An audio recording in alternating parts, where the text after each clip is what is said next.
Where are you right now? Lying in bed, scrolling through your phone, sitting at your desk, avoiding work. Maybe you're walking somewhere warm and safe, with grocery stores on every corner and central heating keeping the cold at bay. You're living in the easiest time in human history, and yet something deep in your bones remembers a different world. A world where winter wasn't just an inconvenience, but a season that could erase entire bloodlines from existence. This is your invitation to step back into that world. Not the sanitized version you see in documentaries, but the real thing, the bone-deep cold, the endless hunger, the calculations that decided who lived and who didn't make it to spring. If you're here for the slow burn of deep history, for stories that move at the pace of survival instead of algorithms, then settle in. This might just become your new obsession. And if this kind of long-form storytelling helps you focus, helps you sleep, or just keeps you company during the long hours, let me know in the comments. Hit subscribe if you want more of this. Not because I need the numbers, but because it tells me there are others out there who crave this kind of depth. Now, let's begin. Picture this. It's 30,000 years ago, and you wake up not to an alarm clock, but to the sound of wind cutting through gaps in your shelter like a blade. The fire beside you has burned down to embers, and the cold is already creeping up through the ground, through your furs, into your bones. Outside, the world has turned into something alien. Snow stretches endlessly in every direction, and the temperature hasn't risen above freezing in months. This isn't a weekend camping trip. This is your life, and winter is trying to kill you. But here's what's remarkable. You don't just survive this. You hunt in it. You track prey through blizzards. You read the landscape like a book written in ice and wind, and you bring home enough meat to keep your family alive until the world thaws again. How? How did humans with no modern gear, no heated vehicles, no GPS, no weather forecasts, manage to hunt successfully in conditions that would kill most of us within hours? The answer isn't just about tools or tactics. It's about a completely different relationship with winter itself. These weren't people fighting against the cold. They were people who had learned to think like winter, to move with it, to use its brutal logic as a weapon against the very animals that were built to survive it. Let's start with the mind, because everything else flows from there. When you live in a world where winter lasts 6 months and the temperature drops to -40 degrees, you don't think about seasons the way we do. You don't mark time by holidays or weekends. You measure it by the thickness of ice, the behavior of animals, the angle of what little sunlight manages to pierce the endless gray sky. Your mental calendar isn't divided into days and weeks. It's divided into survival phases. There's the preparation phase, when autumn is dying and you're making the final calculations about food stores and fuel. There's the early winter phase, when the cold first locks down and the easy prey disappears. Then comes the deep winter, the killing time, when everything alive is pushed to its absolute limit. Finally, if you're lucky, there's the late winter phase, when the first hints of warmth start to crack the ice and the survivors begin to emerge from their hiding places. Each phase demands different hunting strategies, different prey, different risks. In early winter, you might still find deer picking through the snow for buried vegetation. By deep winter, those same deer have either migrated hundreds of miles south or died. What's left are the specialists, the animals built specifically for this frozen hell. Arctic foxes with fur so thick they can sleep comfortably on ice. Caribou, whose hooves can break through snow crust to find lichen beneath. Woolly mammoths, whose massive bodies generate heat like walking furnaces. These aren't just different animals, they're different challenges entirely. Hunting a deer in autumn requires patience and precision. Hunting a mammoth in a blizzard requires something closer to warfare. You're not just tracking one animal, you're orchestrating an assault on a creature that weighs as much as a modern truck and can crush you with a single misstep. But before we get to the mammoths, let's talk about the cold itself. Because the cold is your first enemy. Not just discomfort, not just inconvenience, but an active force trying to shut down your body one system at a time. Your extremities go first, fingers and toes numbing until you can't feel them. Then your core temperature starts dropping, and your brain begins shutting down non-essential functions to preserve the vital organs. Decision-making becomes sluggish, reaction time slows, and eventually, hypothermia sets in like a warm blanket that never lets you wake up. Modern humans die of exposure in hours under these conditions. So how did Ice Age hunters not just survive, but remain effective predators in temperatures that would incapacitate us? The answer is adaptation, but not the kind you're thinking of. Not genetic adaptation that takes thousands of generations. Cultural adaptation. Knowledge adaptation. The kind that can happen within a single lifetime if the pressure is intense enough and the stakes are life or death. First, they understood layering in ways that wouldn't be matched until modern mountaineering gear. Base layer against the skin, usually made from the softest furs available, often from animals like rabbits or foxes. This layer's job was to wick moisture away from the body while providing the first barrier against cold. Over that, an insulation layer, typically made from the dense winter coats of larger animals like bison or mammoth. The outer layer was wind and water resistant, crafted from the hides of animals whose own survival depended on shedding moisture and blocking wind. But clothing was just the beginning. They understood that staying warm wasn't about generating heat. It was about conserving it. Every calorie burned for warmth was a calorie not available for the energy-intensive work of hunting. So they developed techniques for maintaining body heat that seem almost supernatural to us now. They knew how to read their own bodies with microscopic precision. The first warning signs of hypothermia weren't something you waited to feel. They were something you anticipated and prevented. They could sense the exact moment when their core temperature began to drop and take immediate action to reverse it. Sometimes this meant quick bursts of intense physical activity, jumping jacks or push-ups to flood the system with heat-generating blood flow. Sometimes it meant finding shelter and consuming high-fat foods that burn like internal furnaces. They also understood something that modern science has only recently confirmed. Cold is a mental game as much as a physical one. Fear of cold makes you colder. Anxiety about freezing actually triggers physiological responses that accelerate heat loss. But confidence in your ability to manage cold, genuine confidence based on experience and preparation, can extend your survival time dramatically. This is why Ice Age hunters didn't just endure winter. They embraced it psychologically. They developed what we might call a winter mindset, a way of thinking that treated cold not as an enemy, but as a tool. Cold slowed down their prey, just like it slowed them down. Cold made certain animals predictable in ways they weren't during warmer seasons.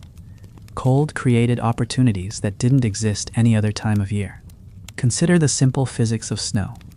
To us, snow is an obstacle, something that makes travel difficult and hides the landscape. To an Ice Age hunter, snow was information. Fresh snow told you exactly which animals had passed through an area and when. Old snow revealed patterns of movement over days or weeks. Wind-packed snow could support your weight, while soft snow would trap animals with hooves. Deep snow funneled prey into predictable corridors, creating natural ambush points. They learned to read snow like a language. The way it drifted around rocks and trees told you wind direction and intensity. The way it melted or remained frozen revealed microclimates where certain plants might still be available or where animals might seek shelter. The depth and consistency of snow in different areas helped you predict where prey animals would concentrate and which routes they'd use to move between feeding and shelter areas. But snow was just one element in a much larger system of environmental literacy. These hunters could read weather patterns days in advance, not through meteorology, but through observation of animal behavior, wind patterns, cloud formations, and subtle changes in air pressure that they felt in their joints and sinuses.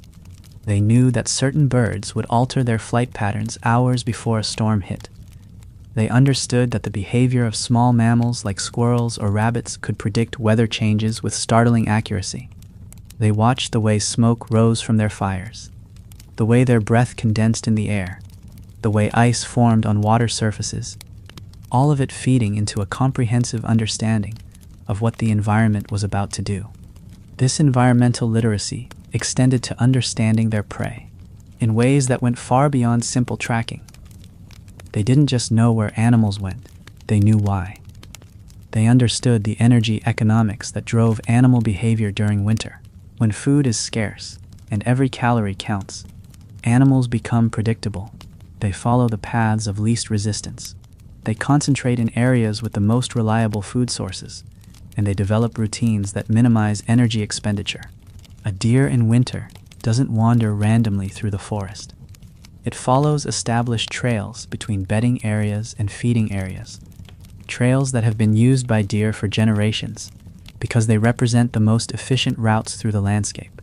An experienced hunter could predict not just where a deer might be, but when it would be there, in which direction it would be traveling.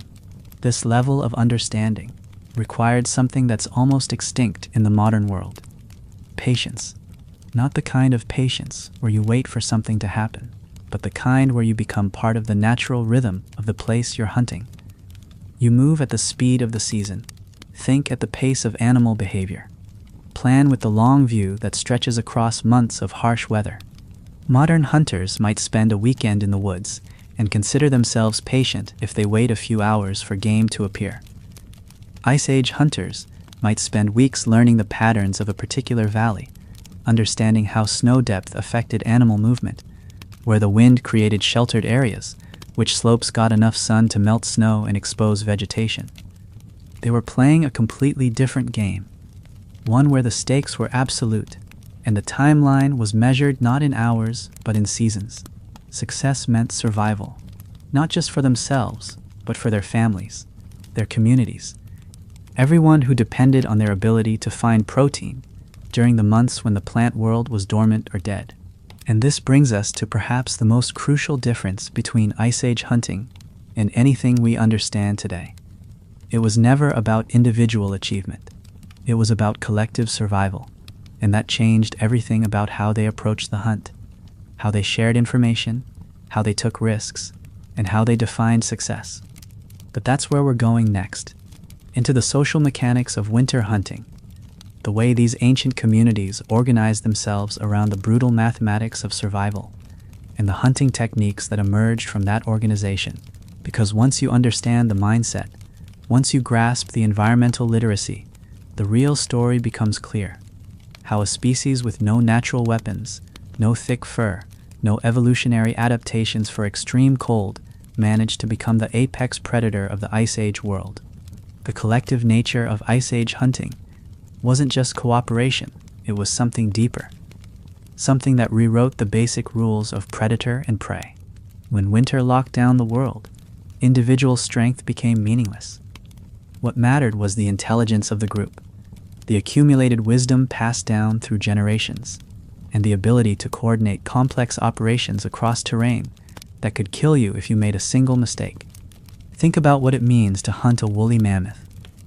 We're talking about an animal that stands 11 feet tall at the shoulder, weighs 8 tons, and is covered in fur so thick it can survive temperatures that would freeze exposed human skin in minutes.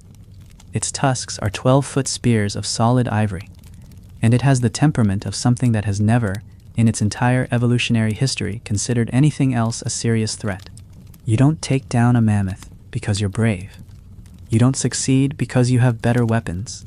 You succeed because 20 or 30 people can think and move as a single organism, because you can coordinate an attack that exploits the one weakness every large animal has. They can't be everywhere at once. But mammoth hunting was just the apex of something much more fundamental. Every successful winter hunt, whether the target was a single Arctic hare or a herd of caribou, depended on the same principle: information sharing that happened faster than thought, coordination that functioned below the level of conscious decision-making. They developed what we might call hunting languages, communication systems that worked across distance and through conditions where normal speech was impossible. Hand signals that could convey complex tactical information across a valley filled with wind and snow. Whistle codes that carried through blizzards without alerting prey. body language so refined that a slight shift in posture could communicate animal approaching from the east, moving slowly, appears injured, to hunters positioned hundreds of yards away. These weren't just practical tools. They were the foundation of a hunting intelligence that no individual could possess alone. One hunter might notice that the snow was disturbed in a particular pattern. Another might recognize that certain birds were behaving unusually.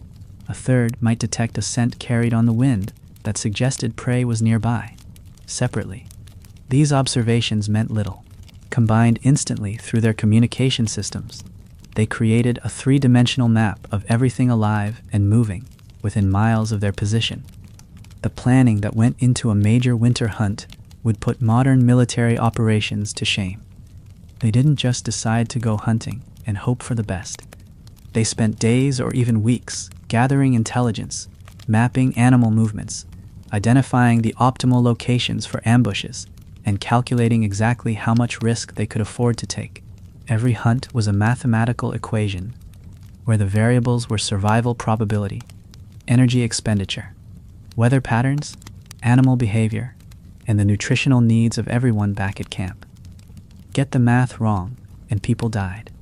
Not just the hunters who took excessive risks, but the children and elders who depended on them bringing back enough calories to survive until spring. This created a hunting culture that was simultaneously incredibly aggressive and almost impossibly conservative. When they struck with overwhelming force and perfect coordination, but they only struck when every factor had been calculated, every contingency planned for, every escape route mapped out in advance. Take caribou hunting, which was probably the most important single food source for many Ice Age communities.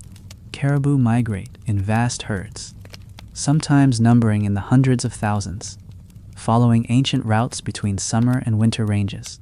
During migration, they're predictable.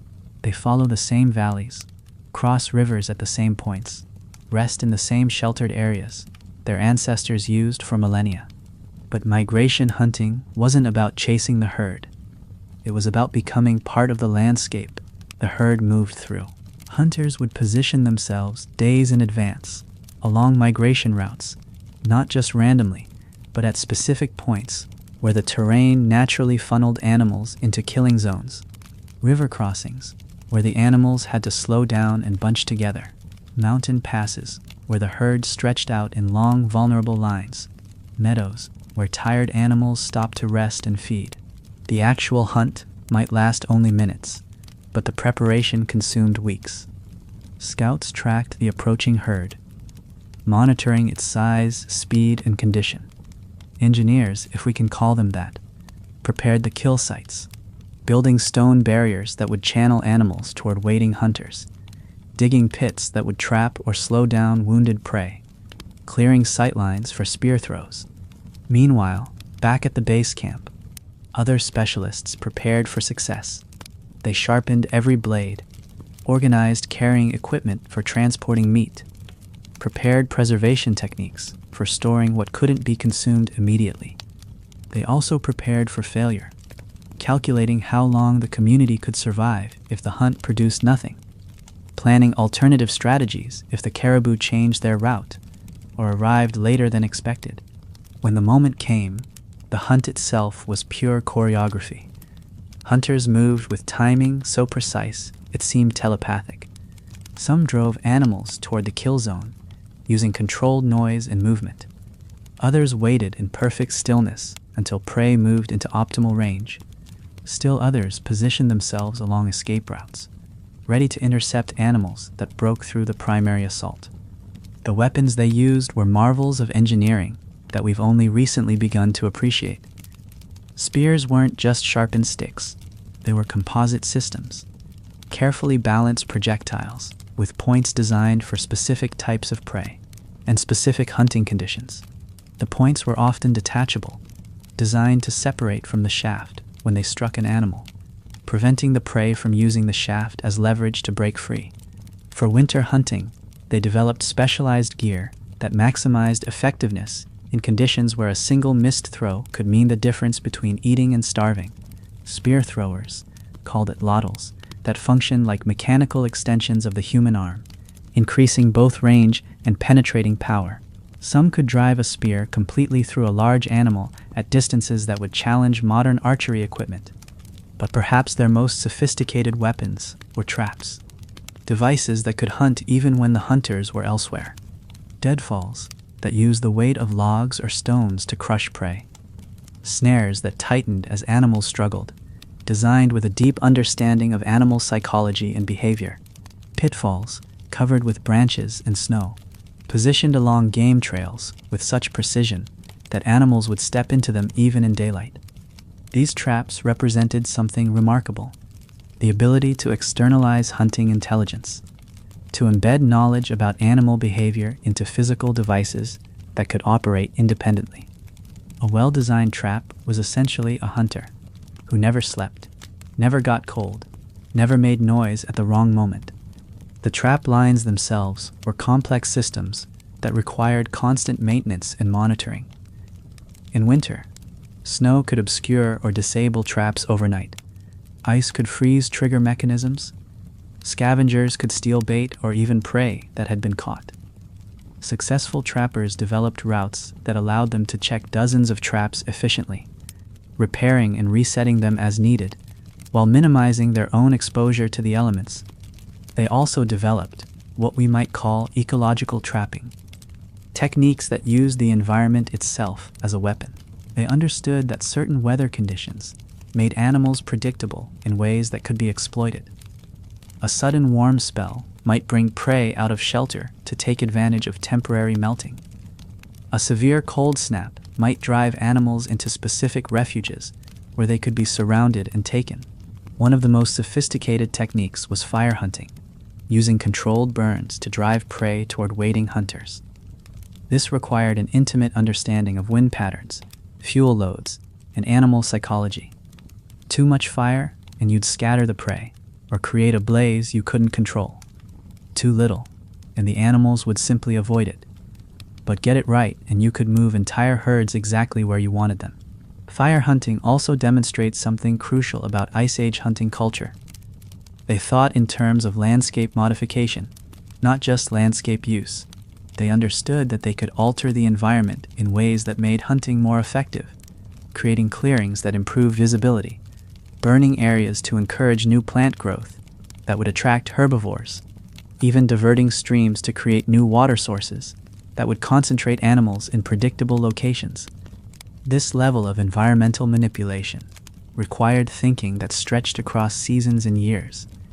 You might burn an area in late summer, knowing that it would produce better hunting conditions the following winter. You might build fish weirs in autumn that would be most effective during spring spawning runs. Every action was part of a longer strategy that treated the landscape as a tool to be shaped and refined over time. But all of this technical sophistication, all of these weapons and traps and strategies, rested on something even more fundamental: the ability to think like prey, not just to understand animal behavior from the outside, but to get inside the experience of being a hungry, cold, frightened creature, trying to survive in a world that was actively trying to kill you. They developed what modern psychologists might call theory of mind for animals, the ability to model the mental states of other species with enough accuracy to predict their behavior under specific conditions. They could think like a deer deciding whether to cross an open meadow, weighing the risk of exposure against the energy cost of finding an alternate route. They could think like a mammoth choosing where to feed, balancing nutritional needs against protection from wind and predators. This psychological insight created hunting techniques that seem almost supernatural in their effectiveness. They could predict not just where animals would be, but when they would be there, what they would be doing, and how they would react to specific stimuli. They could set up situations where prey animals would essentially hunt themselves, making choices that seemed rational from the animal's perspective, but led inevitably to their capture. And perhaps most remarkably, they could do all of this while managing their own psychological state in conditions that would break most modern minds. The isolation, the constant threat of death, the responsibility for other people's survival, the endless calculations about risk and resource management. They developed mental techniques for staying focused and effective through months of darkness and cold that would challenge anyone's sanity. They understood that fear was not just an emotion, but a tactical consideration. Afraid hunters made poor decisions, took unnecessary risks, missed subtle environmental cues that could mean the difference between success and failure. So they developed practices for managing fear, rituals, and mental exercises that kept anxiety from compromising their effectiveness in life or death situations. But managing fear was just part of a larger psychological toolkit that allowed them to function as apex predators in an environment where humans had no natural advantages. They had techniques for maintaining morale during the darkest months of winter, for resolving conflicts within hunting groups when the stakes were absolute, for making collective decisions when individual preferences had to be subordinated to group survival. And all of this brings us to the moment of truth, the actual encounter between human intelligence and the raw power of Ice Age predators and prey. Because no amount of preparation, no level of sophistication in weapons and tactics could eliminate the fundamental reality that winter hunting was a form of combat where the margin for error was measured in heartbeats and the consequences of failure were final. The moment of contact changed everything. All the planning, all the preparation, all the careful positioning and psychological readiness compressed into seconds where pure instinct took over. But even instinct, for these hunters, was something different than what we understand today. Their instincts had been shaped by generations of winter hunting, refined by countless encounters, where split-second decisions determined who lived and who became another casualty of the ice. Picture the final approach on a mammoth. You've spent 3 days tracking this particular bull, an older male separated from the herd, moving slowly through a valley that offers perfect terrain for an ambush. Your hunting party has positioned itself with the precision of a military operation. Some hunters are upwind, ready to drive the animal toward the kill zone. Others wait in concealment along the sides of the valley, spears ready, each one knowing exactly when and where to strike. You're part of the primary assault team, the hunters who will make the first contact. The mammoth is massive beyond anything you've ever seen, even though you've been hunting these animals your entire adult life. Its breath creates clouds of steam in the frigid air, and each step it takes sends vibrations through the frozen ground that you can feel in your bones. Its tusks are longer than your entire body, curved weapons that have already killed more predators than you'll ever face. But you're not thinking about the mammoth's size or power. You're thinking about the precise point behind its front leg, where a spear thrust can reach the heart. You're calculating the angle needed to penetrate thick hide and layers of fat and muscle. You're watching for the moment when the animal's attention is focused elsewhere, when its massive head is turned away from your position. The attack begins not with a charge or a battle cry, but with subtle movements that the mammoth doesn't recognize as threats until it's too late. The drivers upwind begin making small noises, nothing dramatic enough to trigger a panic response, just enough to encourage the animal to move in the direction you want it to go. The mammoth shifts its weight, takes a few steps forward, positioning itself exactly where your mathematical calculations predicted it would. Then everything happens at once.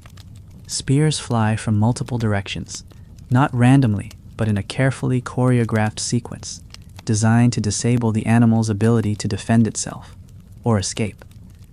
The first spear is aimed at the back legs, severing tendons that will prevent the mammoth from running or charging effectively. The second targets the trunk, not to kill, but to eliminate the animal's primary weapon and sensory organ. Only then do the killing spears fly, aimed at vital organs with precision that would be impossible without years of experience and anatomical knowledge passed down through generations. But even a perfectly executed mammoth hunt was never guaranteed to succeed. These animals didn't become the dominant species of the Ice Age by being easy to kill. A wounded mammoth was exponentially more dangerous than a healthy one, driven by pain and desperation to use every weapon at its disposal. Hunters who got too close to a dying mammoth often died with it, crushed by tusks or trampled by feet the size of tree stumps. This is why the final phase of a mammoth hunt was often the most dangerous. The animal might appear to be down, bleeding from multiple spear wounds, but still possess enough strength to kill several hunters before finally succumbing. Approaching a wounded mammoth required a completely different set of skills. Techniques for reading the animal's condition, for predicting when it might make a final desperate attack, for delivering the killing blow without putting yourself within range of its death throes. The psychological pressure during these final moments was almost unbearable. Everyone in the hunting party knew that their family's survival might depend on successfully completing this kill, but they also knew that rushing the process, allowing eagerness or desperation to override careful judgment, could turn success into catastrophe. They had to maintain perfect tactical discipline, even as adrenaline flooded their systems, and the prospect of food security drove them toward risks they might not normally take. Smaller prey presented different, but equally complex challenges. A winter hunt for deer or elk might seem less dramatic than a mammoth kill, but it required just as much skill and carried its own potentially fatal consequences. Deer in winter were not the same animals they were during warmer months. Starvation had made them desperate, unpredictable, sometimes aggressive in ways that could catch even experienced hunters off guard. More importantly, small game hunting in winter operated on completely different mathematics. A missed shot at a mammoth was disappointing but not necessarily catastrophic. There would be enough meat to feed the community for weeks, even if you lost several animals. But small game hunting was about accumulation, about consistently taking animals day after day throughout the winter months. A series of missed opportunities could create a slow-motion disaster, a gradual depletion of the community's protein reserves that might not become apparent until it was too late to recover. This created psychological pressures that were in some ways more intense than the dramatic confrontation with megafauna. Every shot had to count. Every hunting trip had to produce results. There was no margin for off days, no luxury of learning from failure, when failure meant watching children grow thinner and weaker as winter dragged on. The hunters developed techniques for managing this pressure that bordered on the mystical. They understood that confidence and doubt were not just mental states, but physical forces that affected accuracy, timing, and decision-making. Doubt made your hands shake at the critical moment. Overconfidence made you take shots that were beyond your effective range. The optimal mental state was something like calm certainty, a psychological balance that allowed maximum performance while maintaining realistic assessment of risk.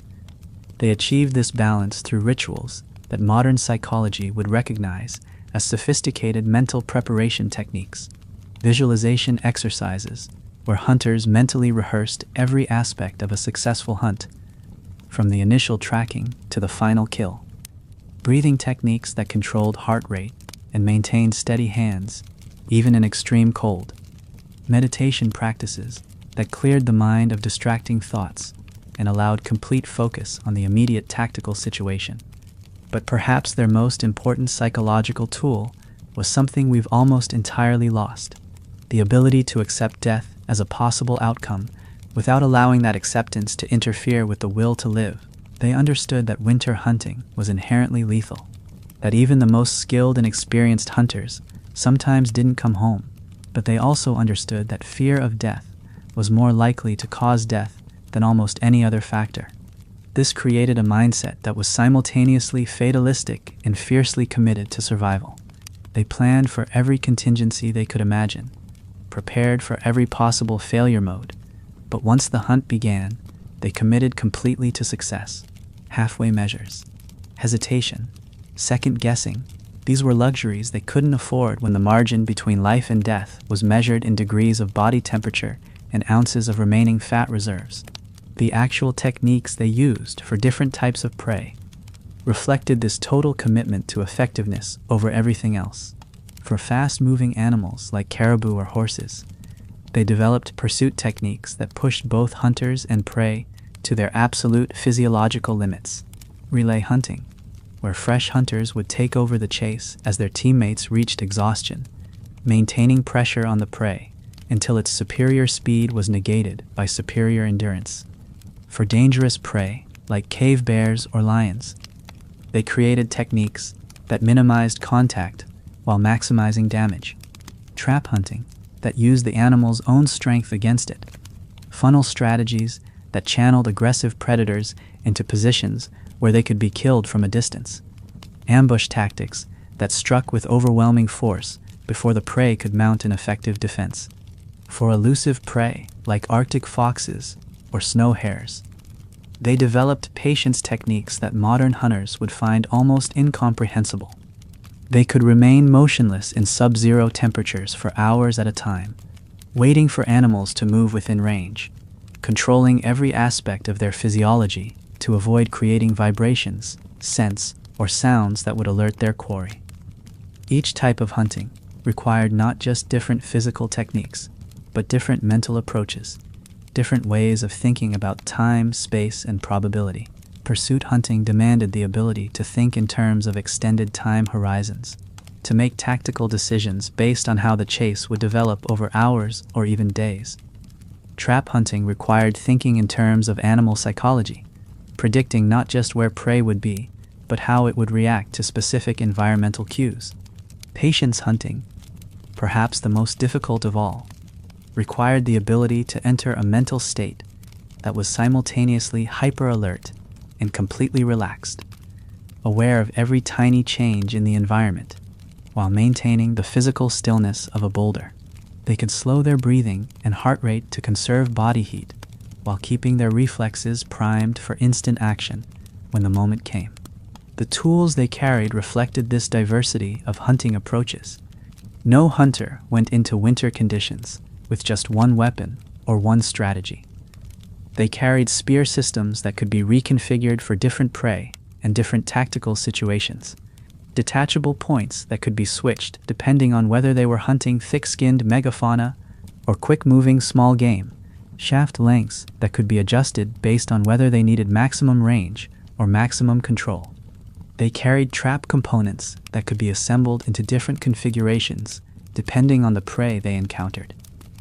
Snare materials that worked for everything from rabbits to wolves, depending on how they were set up. Deadfall triggers that could be calibrated for different animal sizes and behaviors. Pit traps that could be modified with stakes for large prey or simple capture chambers for animals they wanted to take alive. But perhaps their most important tools were the ones that kept them alive long enough to use their weapons. Fire-starting kits that worked even in wet conditions. Shelter materials that could create life-saving windbreaks in minutes. Emergency food supplies that provided just enough calories to prevent complete system shutdown if a hunt extended longer than planned. They understood that successful hunting was ultimately about energy management, about balancing the calories expended in pursuit of prey against the calories obtained from successful kills. Every decision about when to hunt, where to hunt, how aggressively to pursue prey, was influenced by calculations about energy return on investment. A hunt that consumed more calories than it provided was not just unsuccessful, it was potentially catastrophic. This energy mathematics influenced every aspect of winter hunting strategy. The decision to pursue large prey that might feed the community for weeks versus focusing on smaller animals that could be taken with less risk. The choice between active hunting that consumed significant calories but provided immediate results versus passive techniques like trapping that required less energy but might not produce food when it was most desperately needed. They also had to factor in the energy costs of failure. A failed mammoth hunt meant not just missed calories, but also the energy expenditure of the unsuccessful hunt itself. Energy that might have been better spent on alternative food gathering strategies. This created complex decision trees, where hunters had to evaluate not just the probability of success, but the consequences of failure under different scenarios. The mathematics became even more complex when weather entered the equation. A sudden storm could trap hunters away from shelter, turning a routine hunting expedition into a survival emergency. Unexpected temperature drops could increase the energy cost of simply staying alive, while simultaneously making prey more difficult to find and approach. Ice formation could close off hunting areas or create new opportunities, but only for hunters who could adapt their strategies quickly enough to take advantage of changing conditions. This is where the collective intelligence of the hunting group became most critical. No individual hunter could process all the variables simultaneously, but a coordinated group could distribute the cognitive load, with different hunters monitoring different aspects of the tactical situation. One hunter might focus entirely on reading weather signs, while another tracked prey behavior, and a third calculated energy expenditure and food requirements. The communication systems that allowed this distributed intelligence to function effectively were marvels of efficiency and precision. They could coordinate complex tactical maneuvers, using signals that were invisible to prey animals, but perfectly clear to other hunters. Hand signs that conveyed detailed information about animal location, behavior, and vulnerability. Sound signals that carried over long distances without alerting prey to human presence. They also developed what we might call tactical empathy, the ability to understand not just what other hunters in their group were thinking, but what they were likely to do in specific situations. This allowed them to coordinate actions without explicit communication, to anticipate each other's movements and decisions with accuracy that seemed almost telepathic. And all of this sophisticated tactical coordination had to function under conditions that would challenge the most advanced military units today. Extreme cold that slowed reaction times and clouded judgment, limited visibility due to snow, ice, and the short daylight hours of winter. Terrain that was constantly changing as snow accumulated, ice formed and melted, and wind altered the landscape from day to day. But perhaps the greatest challenge was the knowledge that there were no second chances, no rescue operations, no medical support if something went wrong. Every hunt was conducted with the understanding that a single mistake, one moment of inattention or poor judgment, could result in death, not just for the hunter who made the error, but potentially for everyone who depended on the hunt's success. This created a hunting culture that valued precision over aggression, patience over speed, collective success over individual achievement. The greatest hunters were not necessarily the strongest or the most fearless, but those who could make optimal decisions under extreme pressure while maintaining perfect coordination with their teammates. And yet, despite all the preparation, all the sophisticated techniques and tools and strategies, winter hunting ultimately came down to moments of pure confrontation between human intelligence and the raw survival instincts of animals that were perfectly adapted to conditions that pushed humans to their absolute limits. In those moments, everything else fell away, and success depended on skills and instincts that had been refined through thousands of years of trial and error, passed down through generations of hunters who had faced the same life-or-death challenges and found ways to prevail. This is the crucible where everything converged, where tens of thousands of years of accumulated knowledge met the immediate reality of frozen breath and the sound of your own heartbeat echoing in your ears. Where the difference between your children eating tonight and your children not waking up tomorrow was measured in the steadiness of your hand and the accuracy of your throw. The successful winter hunters understood something that we've forgotten in our climate-controlled world, that survival was not about conquering nature, but about becoming indistinguishable from it. When you moved through a winter landscape hunting mammoth or caribou, you weren't an invader. You were part of the ecosystem's own logic, a predator so perfectly integrated into the seasonal rhythms that your presence felt inevitable rather than intrusive. They achieved this through what we might call adaptive invisibility. Not just camouflage in the visual sense, though that was part of it. They wore white furs in snow, dark furs against rock and shadow. But deeper than visual concealment was behavioral invisibility, moving through the landscape in ways that didn't trigger the alarm systems of animals whose survival depended on detecting anything that didn't belong. This meant understanding the pace of winter itself. Everything in the frozen world moved differently than it did during warmer seasons. Animals conserved energy through slower, more deliberate movements. Weather patterns developed and changed more gradually, Even sound traveled differently through cold, dense air. Hunters who tried to impose summer rhythms on winter environments stood out like predators, immediately recognizable to prey that had spent generations learning to identify threats. Instead, they learned to move at winter's speed. Not the urgent, aggressive pace of a predator closing in for a kill, but the patient, economical movement of something that belonged in the landscape. They could approach prey so gradually, so naturally, that animals didn't recognize the approach as a threat until the moment of contact. This wasn't just tactical brilliance. It was a form of psychological camouflage that made them nearly invisible to the very animals they were hunting. The timing of their hunts reflected this same principle of natural integration. They didn't hunt when they were hungry, or when conditions seemed favorable from a human perspective. They hunted when the ecosystem itself created opportunities, when the natural rhythms of winter aligned in ways that made successful kills not just possible, but probable. Late afternoon hunts, when low-angle sunlight created long shadows that provided perfect concealment. Early morning hunts, when ground fog limited visibility for prey, but not for hunters who knew the terrain intimately. Storm hunts, perhaps the most dangerous of all, when heavy snowfall and high winds masked human approach while forcing animals to focus entirely on finding immediate shelter. But the most sophisticated hunts were timed around what they understood as pressure points in the ecosystem. Moments when the normal balance between predator and prey shifted in subtle but exploitable ways. The first warm day after a severe cold snap, when prey animals emerged from shelter to take advantage of slightly easier conditions. The last feeding opportunity before a predicted storm, when animals became focused on consumption rather than vigilance.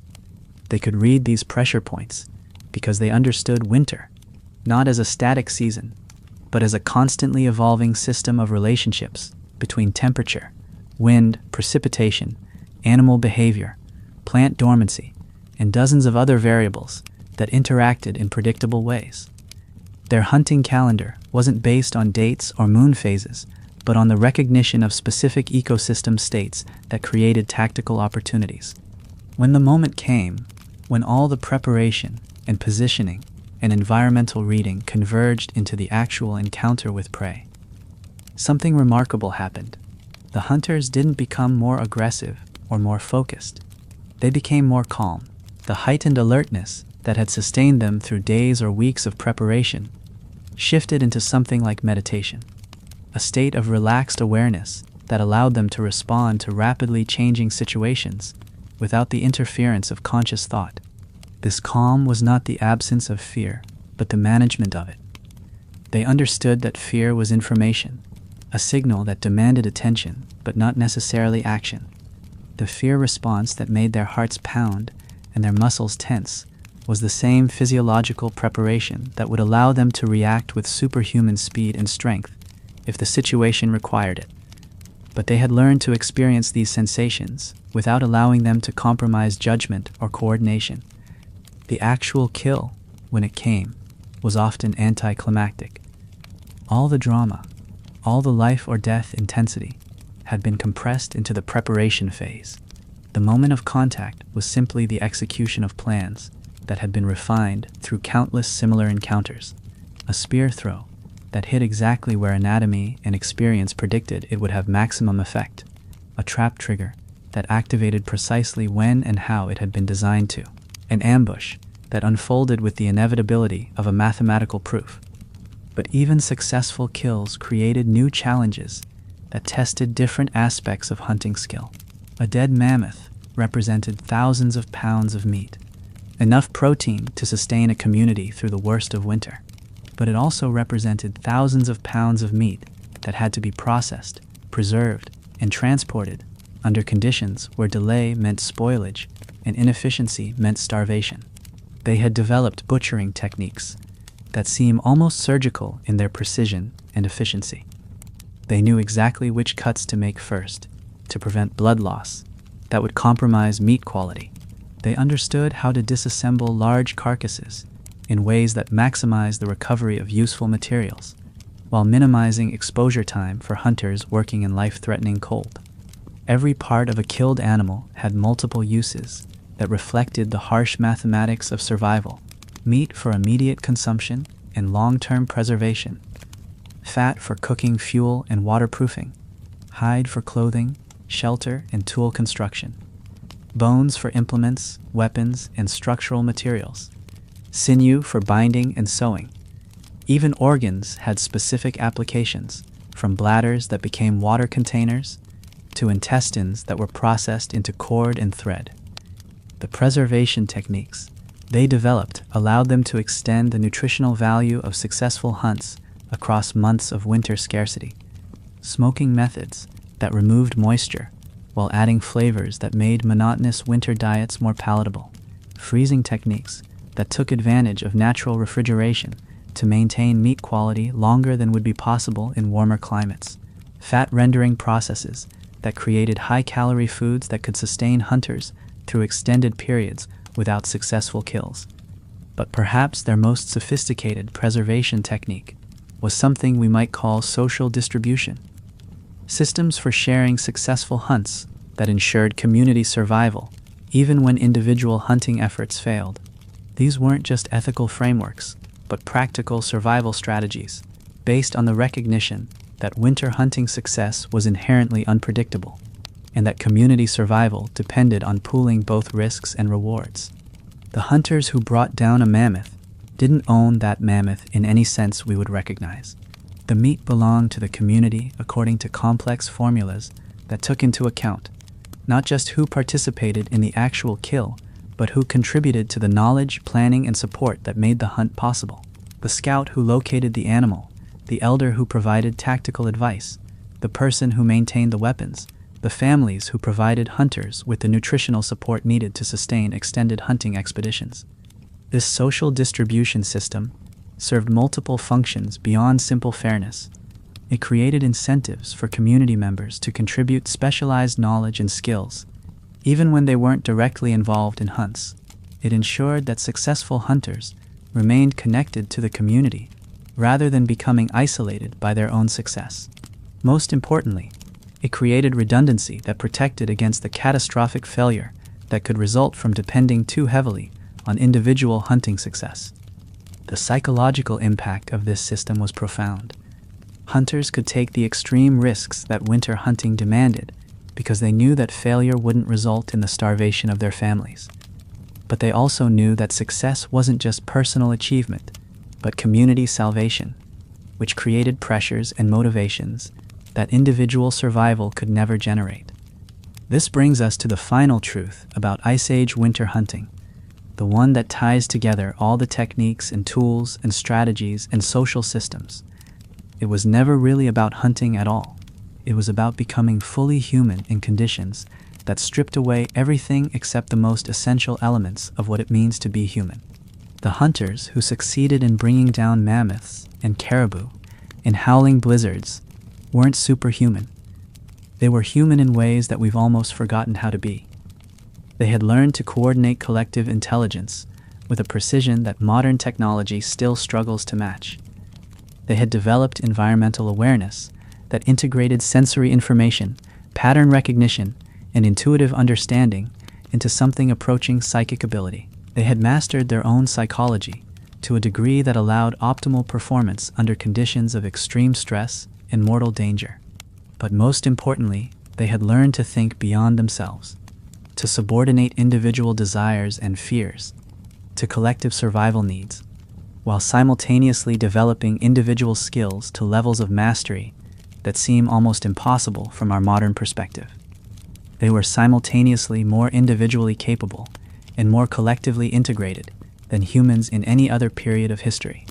And they had to be, because winter was not just a season but an opponent that played by rules they couldn't change and showed no mercy for mistakes or weakness or bad luck. Winter tested every aspect of human capability, from the physical ability to function in life-threatening cold to the psychological ability to make optimal decisions under extreme pressure, to the social ability to coordinate complex group actions when individual failure could doom the entire community.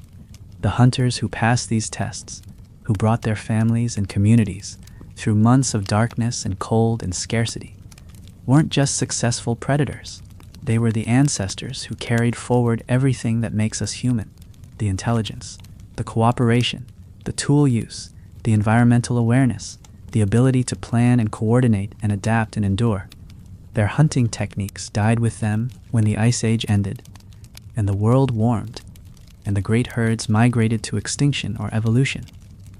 But the mental and social capabilities they developed, the ways of thinking and cooperating and persevering that allowed them to thrive in conditions that would kill us within hours, those capabilities live on in every human alive today. We carry their blood, their genes, their neural architecture.